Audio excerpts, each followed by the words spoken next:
Hello and welcome to Sticky from the Inside, the employee engagement podcast that looks at how to build stickier, competition-smashing, consistently successful organisations from the inside out. I'm your host, Andy Gorham, and I'm on a mission to help more businesses turn the lights on behind the eyes of their employees, light the fires within them, and create tons more success for everyone.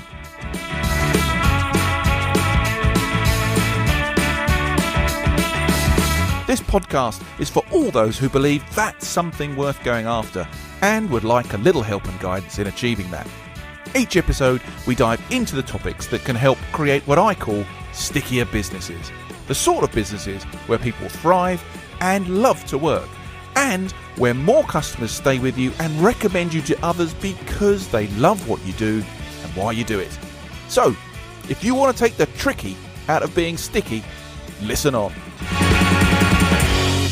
Okay then, why is it still seen as unprofessional to cry at work? When the UK Chancellor, Rachel Reeves, teared up during Prime Minister's question times recently, it wasn't her policy that made the headlines, it was her emotion. The backlash was mixed, loud, swift, and revealing. It left many of us wondering, including myself, why is it still not okay to show emotion at work? And maybe even more importantly, what's the cost of pretending we're all fine all of the time? My guest today is Dr. Joe Burrell, a clinical psychologist, former NHS frontline practitioner, and now a specialist in something you've probably never heard of, but absolutely should: HR Supervision. That's right, she works with the people who hold the emotional weight of entire organisations, the ones expected to be the calm in the storm, the trusted go-to, the fixers. But Joe's latest survey of nearly 1,500 HR professionals reveals a worrying truth. HR is struggling. High workloads, poor leadership, toxic cultures, lack of recognition, emotional exhaustion. Now you might say, well, that's just like everyone else. But they're the ones being asked to design the wellbeing strategy for the rest of us. Now overlay that with a recent study from Oxford University tracking over 46,000 UK employees, and I'm afraid it gets worse. It found that most workplace wellbeing initiatives, stuff like mindfulness apps, resilience workshops, stress coaching, they actually deliver no meaningful improvement in mental health or job satisfaction. Some even cause more problems. If the people who create wellbeing programs are being burned out and the programs themselves aren't working, then something, my friends, is seriously broken. In this episode, we're going to pull back the curtain on the personal, emotional, and ethical toll of being the fixer. We unpack the flaws in current wellbeing strategies, and we ask what real, human-centered support looks like, not just for HR, but for everyone. Welcome to the show, Joe. Thank you so much for having me. It's great to be here. Really cool to have you. HR as a department and as a bunch of people comes up a fair amount in this series of podcasts, but I think it's going to be a really interesting conversation today to hear about some of the struggles within that department, not just from a structural perspective, but what's actually going on inside. So I'm fascinated to hear that. Before we sort of like dive into that sort of stuff, Joe, would you mind just giving my audience a better introduction to you and what you're doing today? Sure. So as you said, I'm a clinical psychologist by background. And that means I spent most of my career working in the NHS in mental health services as a clinician and a leader. And around 12 years ago, I set up a business called Ultimate Resilience alongside my business partner, Dr. Felicity Baker, who's also a clinical psychologist. And we set up our business because we were finding in our clinics in the NHS that we were seeing lots of people whose difficulties had their origin at work. So they were coming with, significant symptoms of depression, anxiety, maybe even trauma, certainly workplace stress. And the source of their difficulties was at work. And the sort of business model, the delivery model in the NHS is such that you can't really go into organisations and tackle that source And so we were really interested in doing that, really, Mm. because actually, if you can tackle the problem at source, then you're preventing potentially thousands and thousands of people turning up in NHS services with significant mental health problems. So we've been delivering resilience training and coaching for the last 10 years or so, really aimed at that, preventing the worst effects of stress, preventing the build-up of stress, and that becoming then more serious mental health problems. And then we became particularly interested in HR professionals and their mental well-being around the time of the pandemic, because we found that this was a function which typically came to us to commission our services and weren't necessarily utilising them. But suddenly during the pandemic, they were starting to ask for help for themselves. Yeah. And we became very interested in why that was happening. I'm sure we'll talk about what happened next later on. But yeah, that's how we started to become interested in specifically the mental well-being of HR professionals. Brilliant. And yet we absolutely will get into that today. But I also think, personally, you are a very well-known thought leader and advocate on these topics. You've recently picked up HR's Most Influencing Person Type Award, which is fantastic. Tell us a little bit about that. So that's HR Magazine's HR Most Influential Thinker list. So they have two lists. They have a practitioner list and a thinker list. So I was named on that list for the first time this year. And actually my business partner Felicity was named on that list last year. So between us, we've picked up 2024 and 2025. And, it's different from a lot of other awards because it's peer nominated. So it's not one of those awards where you have to pay to be. I was going to say you buy it. Yeah. I don't know who nominated me.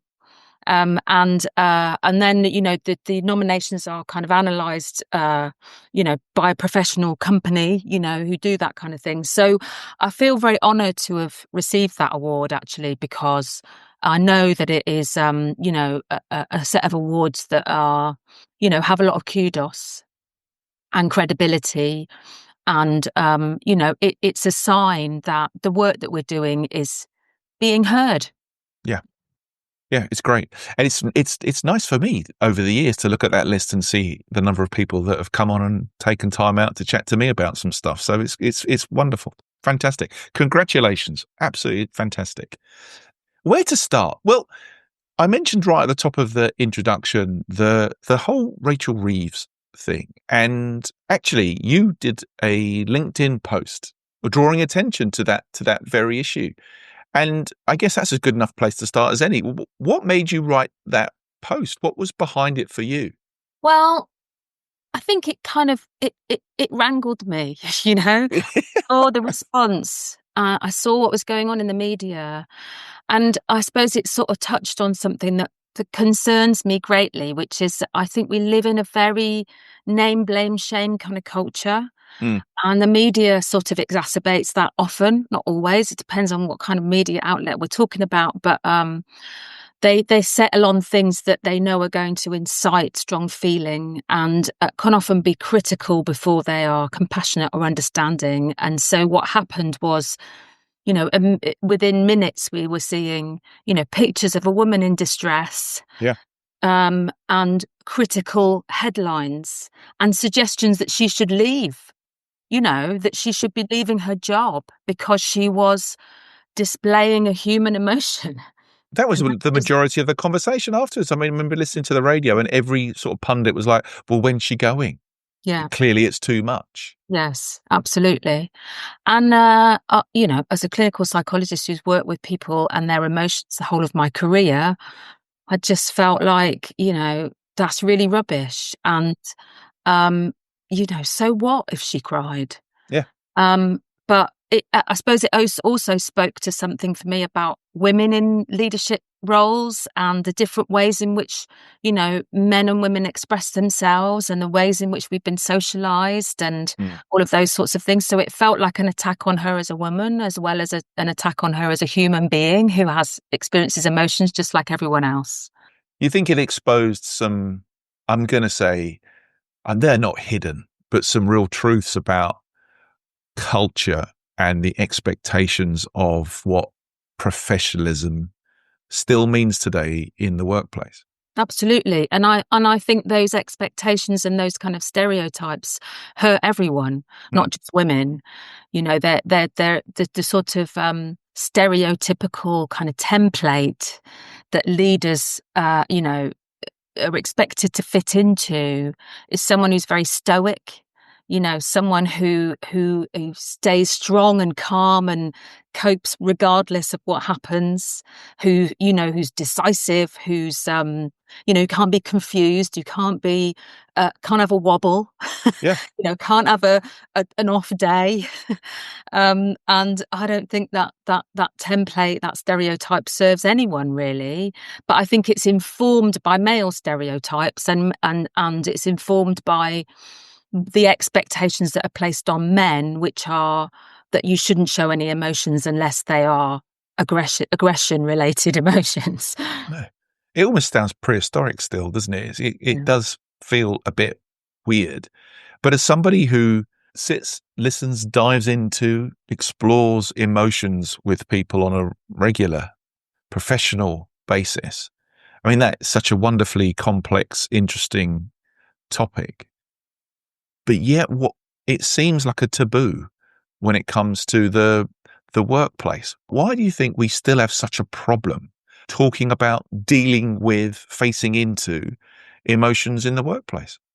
I think because we are particularly those sorts of emotions like sadness and grief and that kind of thing. I think that they have very negative connotations to us in our culture.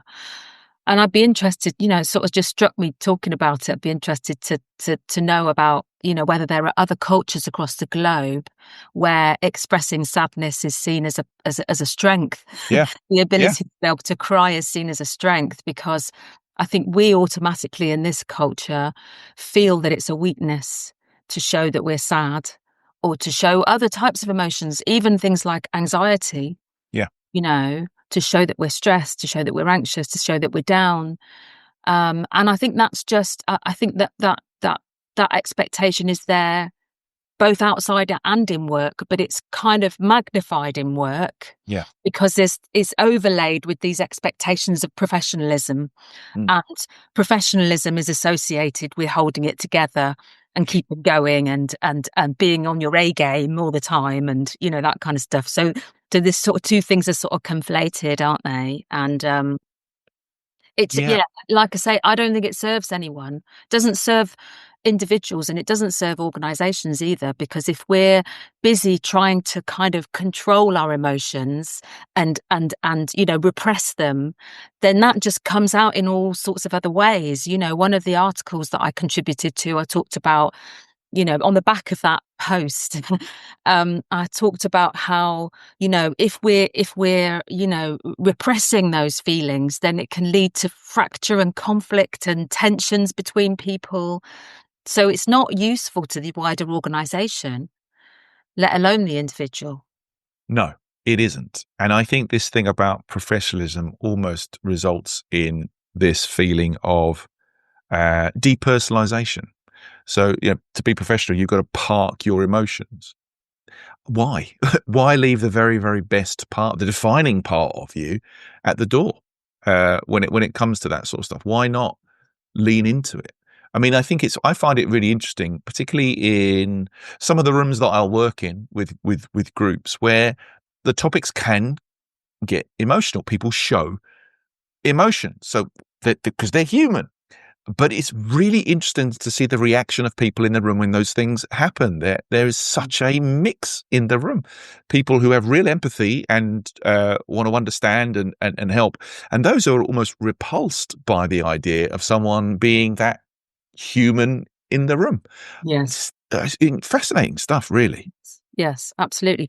And I think actually I was thinking about how there's also another thing going on, which is that it feels to me like in the workplace that we're increasingly expected to act as if we are a kind of mechanistic function within the workplace, just like your sort of conveyor belt. We just churn out work, and that dehumanizes us, obviously. And that if that conveyor belt breaks down, all you've got to do is sort of put a bit of oil on it, and it will start back up again. And actually, we are, as human beings, so much more complex and nuanced than that. And as you're implying, actually, why don't we lean into that and embrace that? But also, if you want the best out of your people, that is not to treat them like machines. Yeah. It's to acknowledge and recognize that they are human beings, and that they, as human beings, one of the defining features of being a human being is that we experience emotion. Yeah. So I think it's really interesting. I really think it's interesting because it goes up and down the chain in the room. I'll often get sort of, if you like, managers and that sort of fraternity go, well, the leaders need to understand our emotions better. They need to understand and have some empathy. But at the same time, then that group of people expect the leaders to never make a mistake, to be bang on it the whole time and know everything about everything. And so we're all kind of in this horrible soup of of misunderstanding and misconception and need and want. It's just a really interesting thing. I'm really interested in your thought, though, and that's something for me to go away and think about, is what other cultures hold up this stuff as being, pillars of their culture. It's good to share this stuff. It's fantastic to show this level of emotion. I don't know, but it does ask another question for me: is in your work, where do you think we need to pay attention to try and reframe this use of emotion as a human strength and a part of our difference? Where do you think we need to start that reframing process, Jo? I mean, everywhere. We talk about culture, don't we? And how important culture is, and it's really at the heart of that, isn't it? That we create cultures in which we recognize and acknowledge humans as humans, and that we create environments in which we can, be our authentic selves. And, sometimes I feel like that sort of idea of the authentic self is a bit of a sort of trope, isn't it? And Yeah. it hackneyed. And the reality of being human, and this speaks to the complexity that I was talking about earlier. The reality of being a human being is that we are actually we are in roles, aren't we? We are stepping into different roles in different, environments, different situations in our lives. So who the authentic person is in the midst of all of those roles that we are kind of putting on, is a puzzling question. I'm playing a different role when I'm a parent, when I'm a granddaughter, when I'm a community leader, when I'm a psychologist, when I'm at a party, when I'm so. Yeah, so I think that notion of the authentic self is kind of thorny, isn't it? I think it is. It comes back to what I was saying before about acknowledging and recognizing that the human being part of the organization is exactly that. It's human. It's not a machine. And it feels to me there's an increasing trend to kind of push us into acting as if we are robots, as if we are machines, and that just denies everything about our uniqueness, as a species. I think you're 100% right on the authentic trope, because you might not like me if I'm being really authentic in a certain situation, and actually that could be very unhelpful in some situations. So I think it's interesting, this emotional intelligence stuff. A lot of the work that I try and do, and associates that I work with try and do around helping people have more effective cultures, is absolutely trying to tune into the human nature of all of this stuff. That's not making excuses for things. It's just trying to elicit the best response from somebody, by putting them in an environment where they feel safe and confident and trusted, Yes, exactly. And where they can build trust. Because, of course, if you put people in a situation when they feel under threat, they don't perform at their best. That's the bottom line, isn't it? Absolutely. They just don't. And that's a great link, actually, Jo, under pressure, under threat, because let's turn our attention to really, I think, the meat and bones of this conversation today in having a look under the bonnet at HR. I mean, you've just got the results of your big survey, what's it said? Why have you got to the conclusion that HR is struggling? What are the headlines? So as you said, we had 1,421 respondents to our survey. Beautiful. We designed it so that it kind of really delved into mental health presentations like depression, anxiety, burnout, psychological well-being. And we actually use clinical measures for some of those because we've, experienced in using those kind of questionnaires and measures within our clinical work.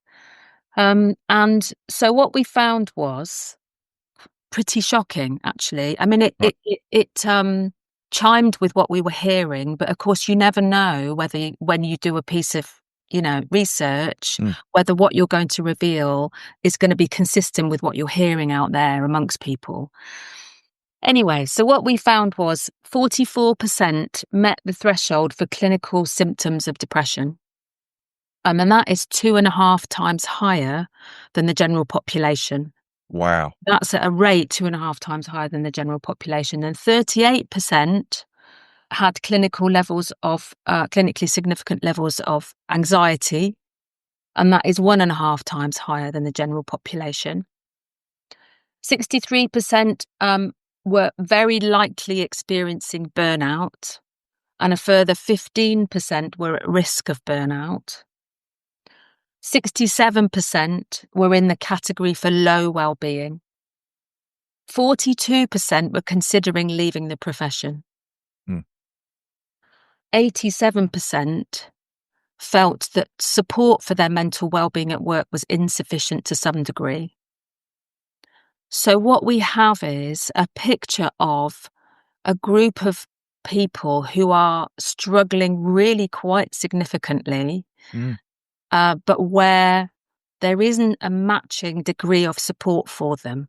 Actually what we know, and again, I'll go back to the anecdotal, but, I was at an event a year or so ago, and I was chatting to an HR professional and about, well-being in HR. And she said, we've got a coaching service in our organisation, but I never think that it's something for me, that it's a service for me. For other people. So they put themselves at the back of the queue.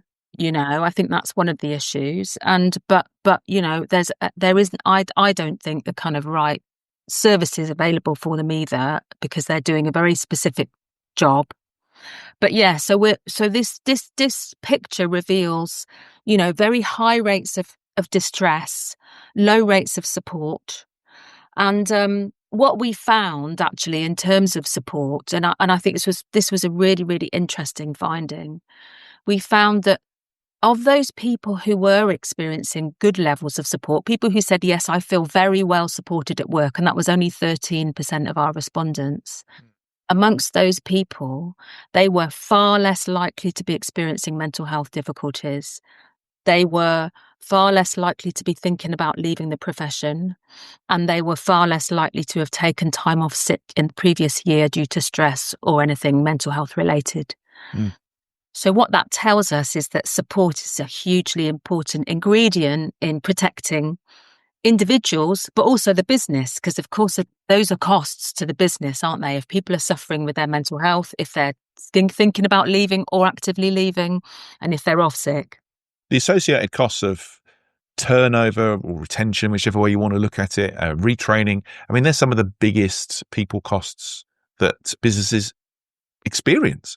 And to get the distortion or the inflation of those costs based on some of these statistics, that's an awful lot of money. It's an awful lot of profit threatening the P&Ls of a lot of businesses there in the numbers that you're saying. Yeah, absolutely. The theory behind the survey, Jo, were you just trying to get a sort of state of the nation with regards to this HR population? Is that what was behind it? Yeah, so I was saying earlier that, we noticed this kind of uptick in the numbers of HR professionals who were coming to us asking for some support and help. And that was a shift in what we'd seen before. We'd never really seen that before. And we as clinical psychologists, we train in research methods. So the first thing we do is go and look at the evidence, what data's out there. So we sought to find have a look to see what data was out there about the mental well-being of HR professionals. Yeah. And actually what happens if you put into Google HR wellbeing or HR mental health, what you get is lots of information for HR professionals about how they can look after other people's mental health and wellbeing. Nothing about them and their mental health. And there was nothing, from what we could gather. So we just thought, well, let's do a survey ourselves. And this survey that we're talking about today is the second iteration of that. So we did the first one in 2023 and we had 100 respondents. So it was a much smaller scale. It was a bit of a pilot. We were just trying it out. But what it revealed was very similar data, very similar figures to what we've got this time. Yeah. So it felt like it was shining a spotlight on a problem that was probably much bigger. And it certainly was revealing something that it felt had been sort of hidden. And we hear this all the time, since we've been focusing much more on HR professionals, we just hear it all the time that people just feel they've not felt confident or they fear the consequences of speaking up and saying, I'm struggling. Yeah. It has been a very, hidden problem. And I think that also that, they're the people you go to for help. They're not the people that we expect to have the problems. I think this is the question I wanted to ask really, Jo, is I think the stark thing in those numbers is not just the headline numbers, but their disproportionate effect versus the rest of the population. That's really interesting.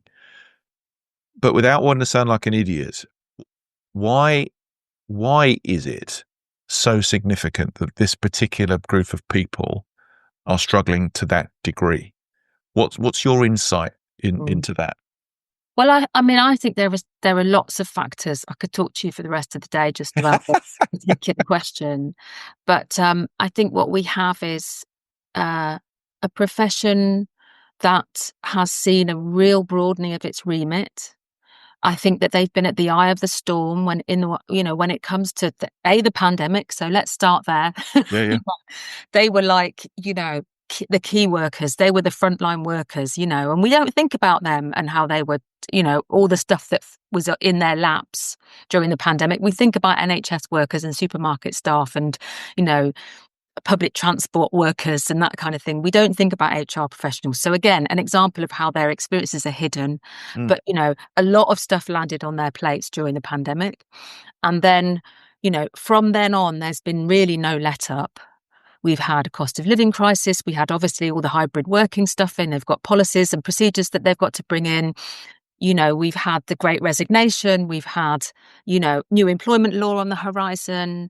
And so there's this huge range of issues, pressures that are around and this kind of gradually broadening remit. And I don't, it's not necessarily a bad thing that this is a profession that's become much more professionalized. It was essentially an admin role some years back and it's become more professionalized. And like I said, I don't think that's a bad thing because, this is a group of people who now have much more influence and, are there often being the voice of the people within the organisation, although there again is one of the other challenges for there's HR, a conflict, they right? walk this kind of very delicate tightrope between the concerns and needs of the organisation and those of the people, and I think that throws up all sorts of ethical dilemmas for them.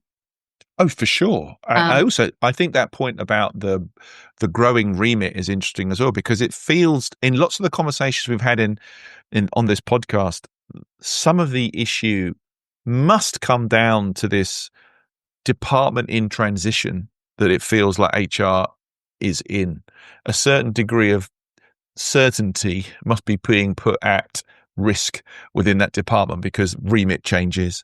One day you're supposed to be hard-nosed policies and benefits and upholding it. The next you're supposed to be there to look after somebody who's having an emotional breakdown. Yeah. The role is changed. Culture's often defaulted to HR when that's ridiculous. That is not a thing that should be defaulted to anybody. So there is quite a lot of turmoil in the background as well as the sort of obvious front-facing things, isn't there? Yes, absolutely. And I think that there's a big emotional toll. I think that there is an increasing expectation that the workplace, picks up and deals with, the distress of the the workforce, and that there's an increasing degree of distress amongst workforces because we're living in in very uncertain times, in very frightening times at the moment. And so, certainly mental health issues are on the increase, and HR professionals, what I hear from them, is they are the first port of call when there's someone's got an issue, whether it's domestic abuse, whether it's someone who's suicidal, whether it's someone who's got terminal cancer. They are the first port of call. And, they may not be going on and doing a piece of counselling work with that individual. Yeah. But even just having a conversation with someone who's going through that type of thing is a distressing thing to experience. Of course, it's an emotional conversation. And this must be where your work comes in. So tell us about HR supervision. What is it? What's involved? What's it trying to help with? Clue us in. Sure. So supervision is something that I have delivered and received all the way through my career as a clinician. So when I trained as a clinical psychologist, I trained as part of that core training, I trained in the skills of supervision. And the model in my profession is that, you train in that approach because then it becomes a self-sustaining system of support of personal and professional development. Yeah. I'm ready once I qualify to supervise people who are coming up behind me, and the people who are ahead of me in the profession are supervising me. So it's a brilliant system. It's completely self-sustaining. It operates at no cost to your organisation because you're supervising each other often. I mean, sometimes there are costs because you have to get external supervisors in, but generally speaking, it's a great system. And I looked at HR, we looked at HR when we started to, uncover this degree of distress that was going on. And we said, where's their source of support?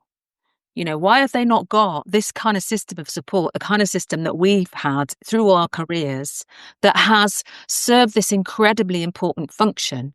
It's a personal and professional development, tool, system.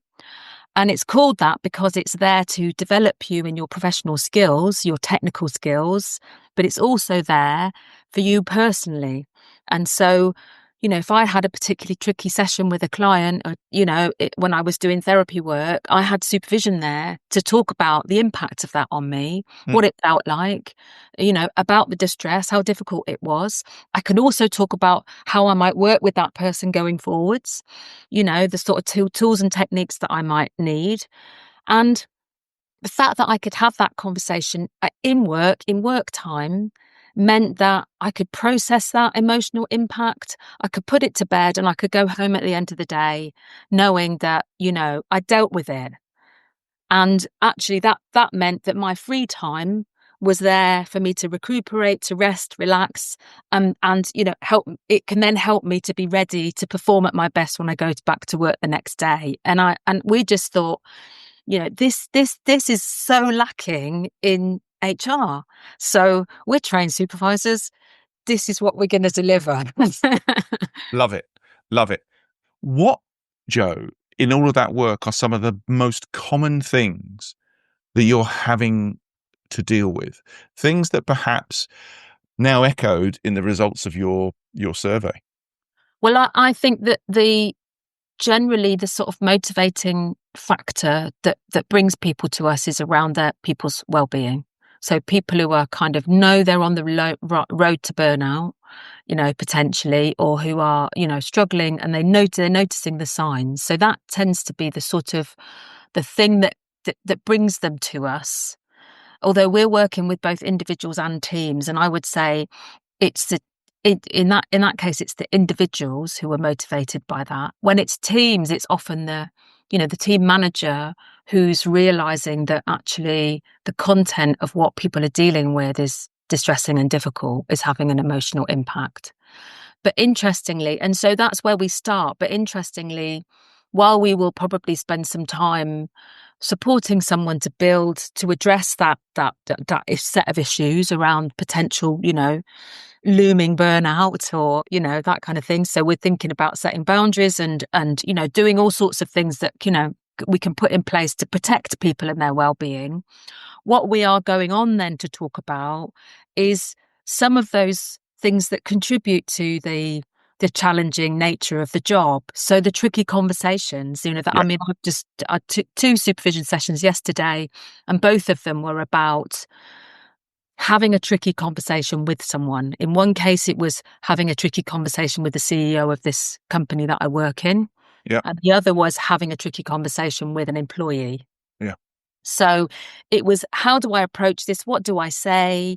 What's going on here in the dynamic? So we're kind of bringing our psychological skills, Yeah. and we're helping people to sort of unpick that, that interpersonal challenge, which I think is a big source of the stress and difficulty that's, around in HR. So we're walking alongside, we're giving space to reflect, we're giving space to problem solve. And I think we're all so busy nowadays, and HR is absolutely no exception. In fact, 50% of our respondents said workload was their biggest source of stress. Yeah.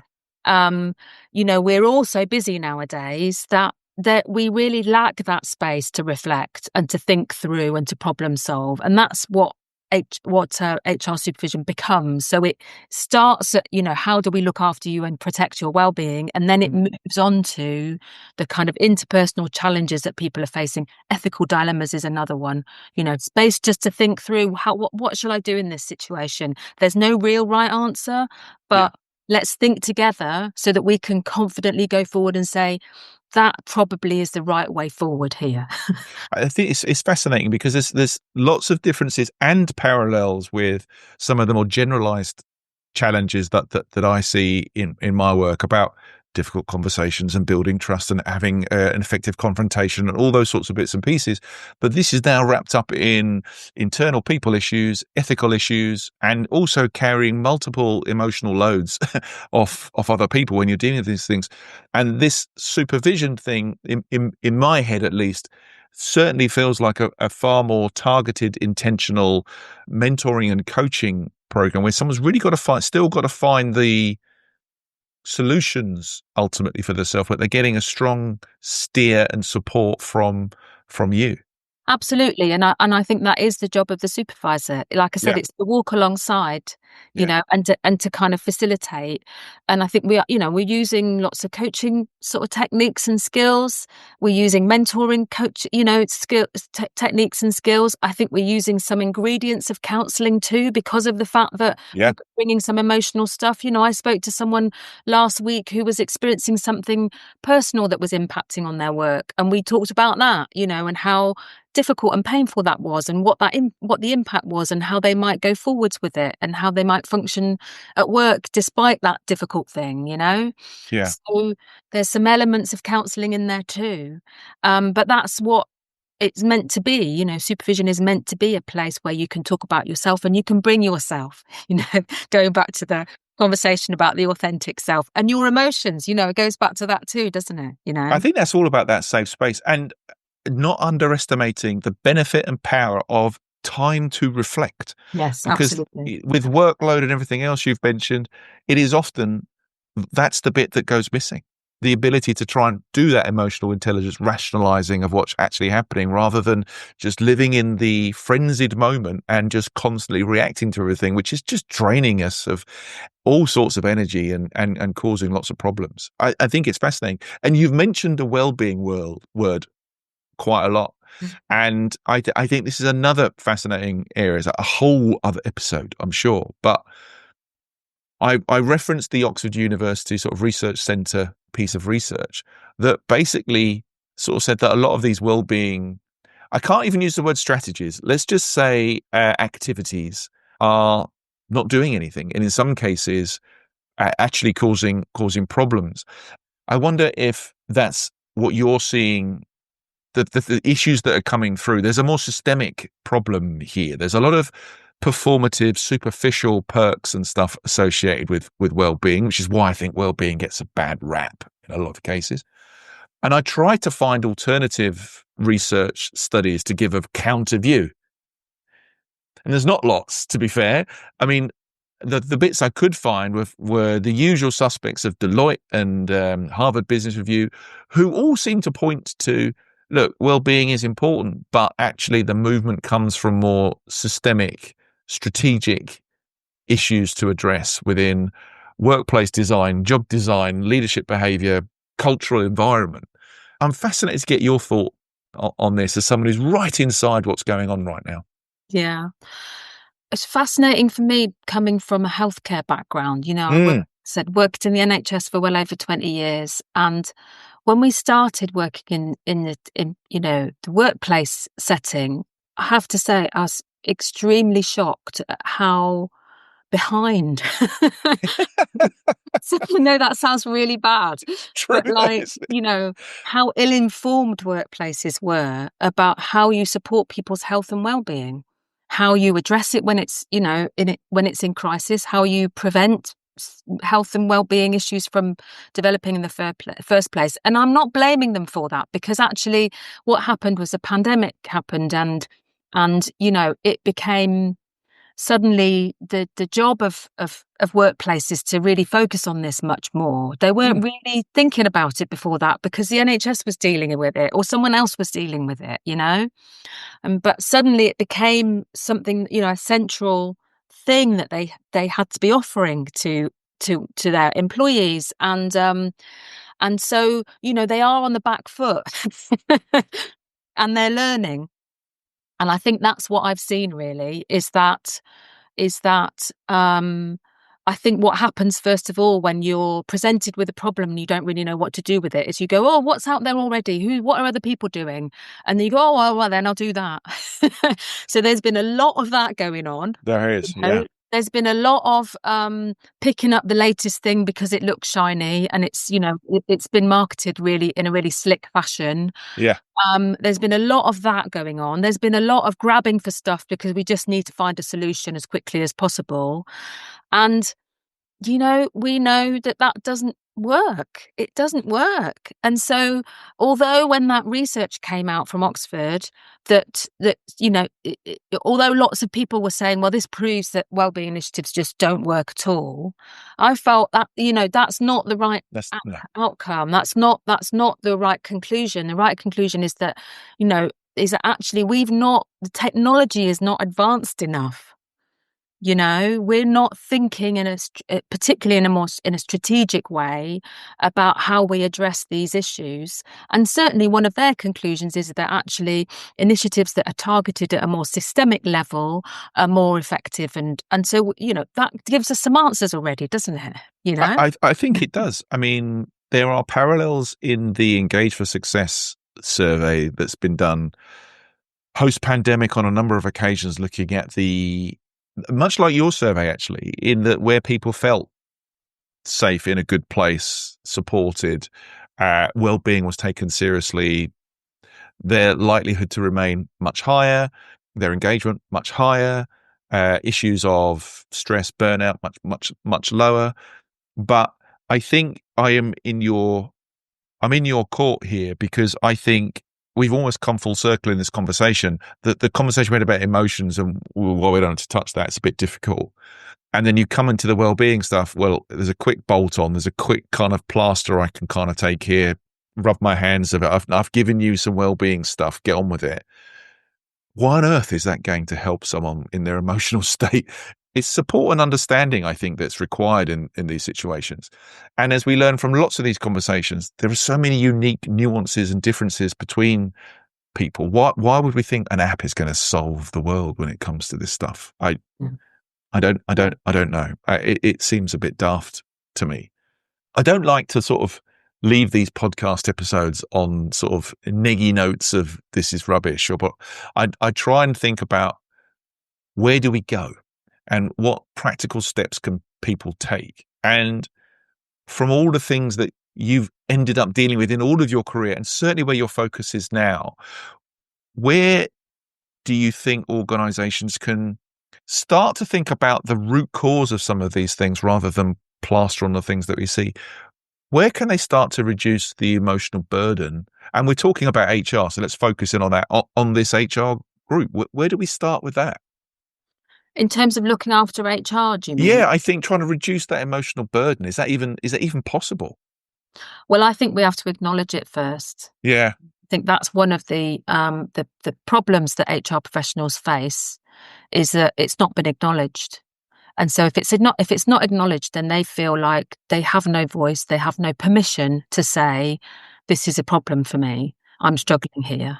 And if organisations are able to acknowledge it and say, we recognise that your job comes with a load of emotional labour, if they're able to acknowledge and recognise that, then sort of automatically something else has to follow on, doesn't it? If we're acknowledging that your job comes with that emotional labour, and actually the existence of supervision for me in my career did exactly that. Yeah. The presence of it said to me, your job's going to have an impact on you, and therefore here's a thing that's going to support you with that.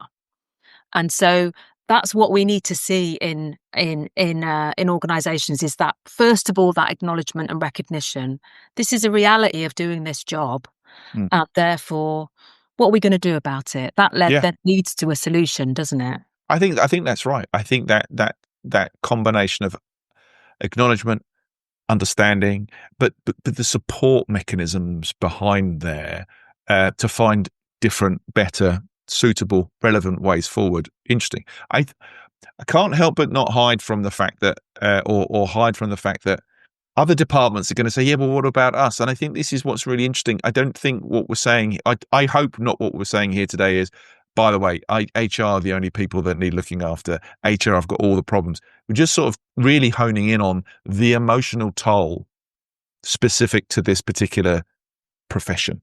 Yes. It's not to say that other parts of the organisation aren't feeling similar things and that they're somehow less important.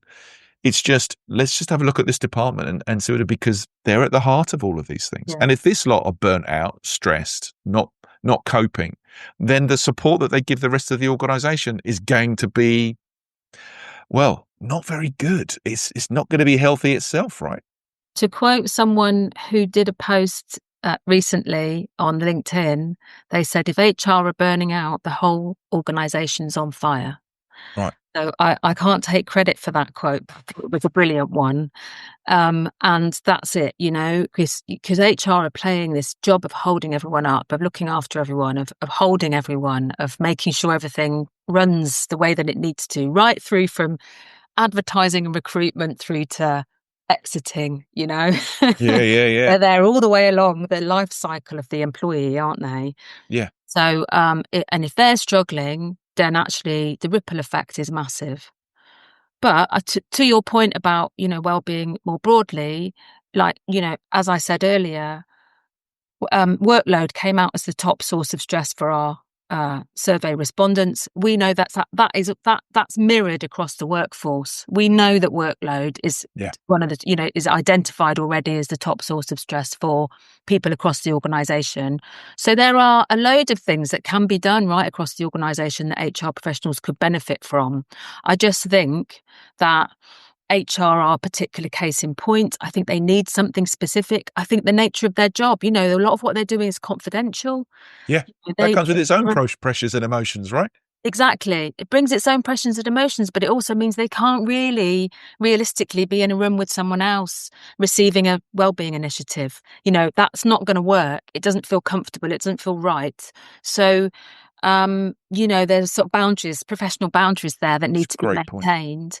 And so I just think this is a group that needs something very specific. And so I think, and it needs to be tailored to them and their needs. But there are huge needs right across the organisation, absolutely, in terms of wellbeing. Jo, in an attempt to try and bring this episode to a positive close, I've come to the part of the show I call Sticky Notes.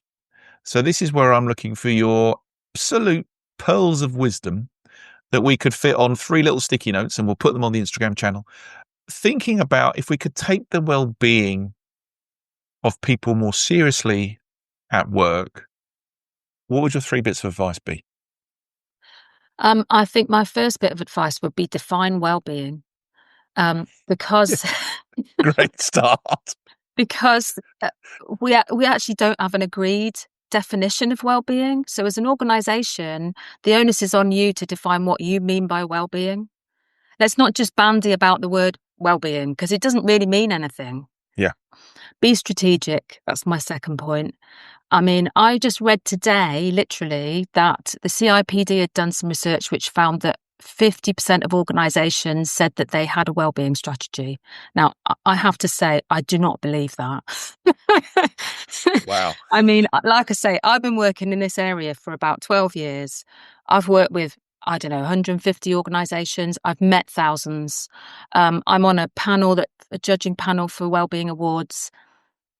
The number of organisations that have a substantive wellbeing strategy, not a plan, a strategy, Exactly. is sparse. It's minimal.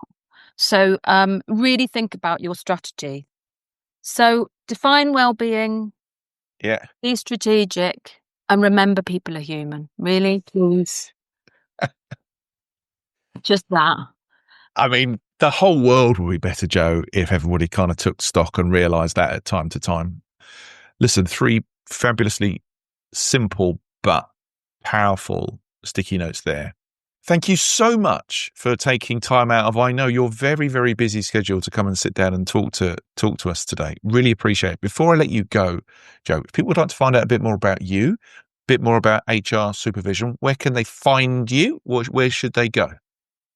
So our website is ultimateresilience.co.uk, and you can download our HR mental wellbeing report from there. On the homepage, there's a button you can press and you can download it from there. And you can learn about HR supervision on that website too. If you're interested in HR wellbeing, I'm talking about it a lot on LinkedIn. So you can come and follow me and join me on LinkedIn. I am Dr. Jo Burrell on LinkedIn. So please, come and say hello. Brilliant. Well, I'll put all those links in the show notes too.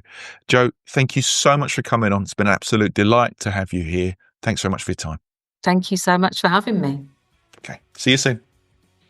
Okay. That was Dr. Jo Burrell. And if you'd like to find out a bit more about her or any of the topics that we've talked about in today's episode, please check out the show notes. So, that concludes today's episode. I hope you've enjoyed it, found it interesting, and heard something maybe that will help you become a stickier, more successful business from the inside going forward. If you have, please like, comment and subscribe. It really helps. I'm Andy Gorham, and you've been listening to the Sticky from the Inside podcast. Until next time, thanks for listening.